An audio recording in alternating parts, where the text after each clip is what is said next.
The determined fisherman took a solo fishing trip to the Anna Maria Island City Pier. And yes, that is the Skyway Bridge off in the distance. Note, there are no rails after leaving the shore, and the water does get pretty deep at the end. Also keep in mind that no one is allowed to use a cast net beyond this blue line. Fishing is optional throughout. There is a cleaning table, restaurant, restrooms, and a water fountain, which makes this a super cool family-oriented fishing spot around the Gulf. And to top it off, there are built-in bench seats for your sitting pleasure.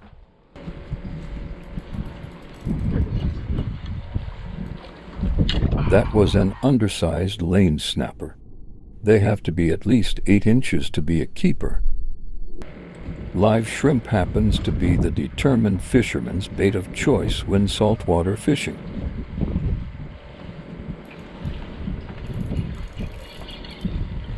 Awesome! Mangrove snapper is the targeted species, but just by looking at it, the determined fisherman knows it isn't big enough to be a keeper, so back into the water it goes. Sounds like everyone simultaneously caught a fish. And it's another mangrove snapper. This species of snapper tastes very good with butter, onion powder, garlic powder, and a sprinkle of Old Bay in a skillet. These fish often try to rip the bait off of the hook before actually getting hooked. Oh look, another mangrove snapper.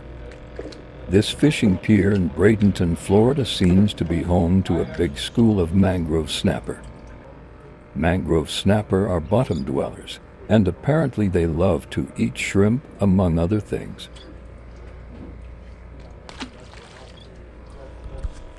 Today, the determined fisherman is using a 3000 series Viper X spinning reel made by Piscifun, a size 3 split shot on a 20-pound fluorocarbon leader, which is all tied to a 20-pound braided main line. Gotta love the sound of that drag. This snapper has a full belly.